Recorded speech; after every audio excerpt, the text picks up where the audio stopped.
Assalamualaikum warahmatullahi wabarakatuh. Perkenalkan, nama saya Fathar Robi Salam. Saya di sini akan membahas tentang Al-Quran dan keistimewaannya.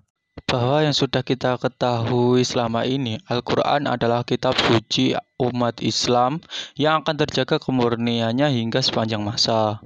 Dan Al-Quran dapat memberikan ketenangan hati bagi setiap yang membaca Al-Quran.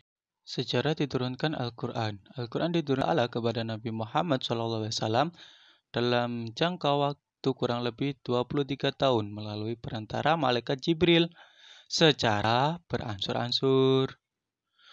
Dimulai dari bulan Ramadan ketika Nabi Muhammad SAW tengah bertahanus di Gua Hirau hingga wahyu terakhir sedang melaksanakan haji wada. Surat-surat dan ayat-ayat Al-Quran diturunkan secara bertahap kepada Nabi Muhammad SAW.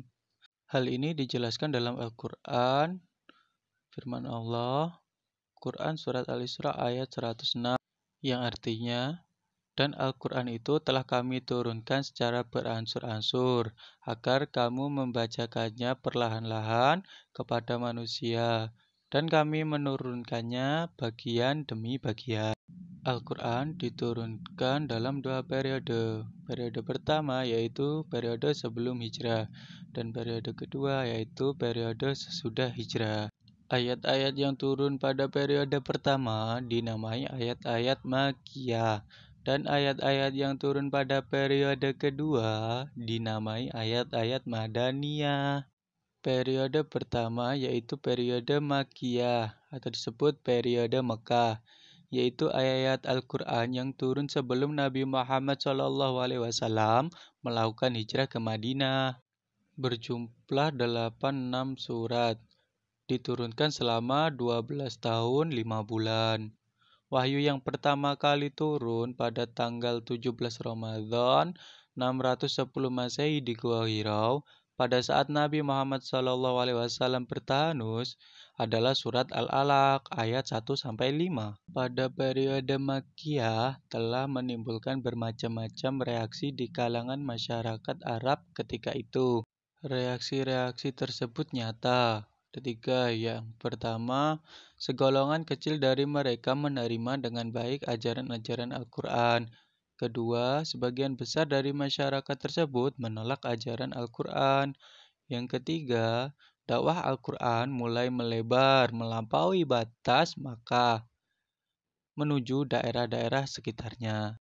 Periode kedua, periode Madaniyah atau disebut periode Madinah, yaitu ayat Al-Quran yang turun sesudah Nabi Muhammad SAW melakukan hijrah ke Madinah, berjumlah 28 surat. Turunnya selama 9 tahun 9 bulan. Selama masa periode ini, dakwah Al-Quran telah dapat mewujudkan suatu prestasi besar karena penganut-penganutnya telah mendapat hidup bebas melaksanakan ajaran-ajaran agama di Yasrib.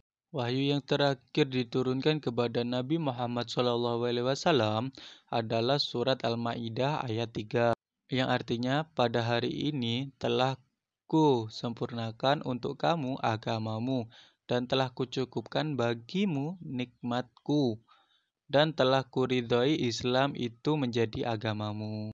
Itu tadi dua periodisasi turunnya Al-Quran. Adapun sejarah pembukuan Al-Quran, itu dibagi menjadi dua tahap. Yang pertama yaitu Al-Quran pada masa sebelum wafatnya Rasulullah. Pada masa ini, Al-Quran diturunkan ayat demi ayat dan surat demi surat.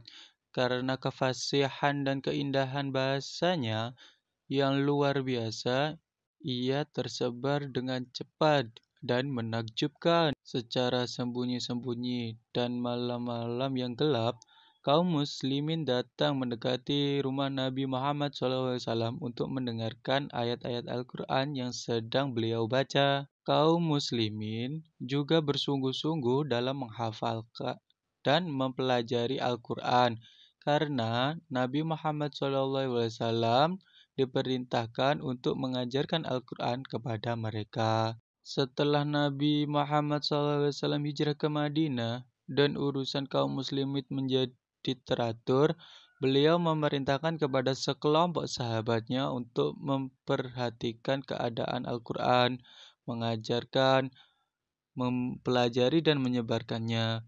Wahyu itu dicatat hari demi hari sehingga tidak musnah dan mereka dibebaskan dari wajib militer. Dalam kelompok itu terdapat beberapa sahabat yang tekun membaca Al-Quran, menghafal, dan memelihara surat-surat dan ayat-ayatnya. Mereka inilah yang kemudian dikenal dengan sebutan Al-Qurra. Yang kedua, Al-Quran pada masa sesudah Rasulullah SAW wafat.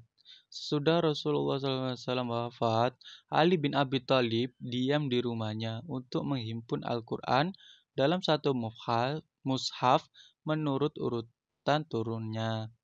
Dan belum 6 bulan sejak wafatnya Rasulullah, dia telah merampungkan penghimpunan itu dan mengusungnya ke atas punggung unta. 1 tahun sesudah Rasulullah SAW wafat, pecah Perang Yamamah yang merenggut korban 70 orang Qura. Pada waktu itu, Khalifah berpikir untuk menghimpun surat-surat dan ayat-ayat Al-Quran dalam satu mushaf karena khawatir akan terjadi perang lagi serta khawatir akan punahnya para Qura dan hilangnya Al-Quran karena kematian mereka. Khalifah memerintahkan kepada kelompok Qura di bawah pimpinan Zaid bin Sabit untuk menghimpun Al-Quran. Mereka menghimpun dari papan-papan, pelepah-pelepah kurma, dan kulit-kulit domba yang terdapat di rumah Nabi yang ditulis oleh para penulis wahyu dan tulisan-tulisan yang ada pada sahabat-sahabat yang lain. Setelah menyelesaikan penghimpunan itu, mereka menyalin beberapa naskah dan dibagikan ke beberapa negeri Islam, sehingga terjaga kemurniannya hingga sepanjang masa. Keistimewaan Al-Quran, yaitu Al-Quran terjaga kemurniannya sepanjang masa. Dua, yaitu orang yang membaca Al-Quran mendapat pahala. Itu saja yang dapat saya sampaikan. Kurang lebihnya saya mohon maaf. Wassalamualaikum warahmatullahi wabarakatuh.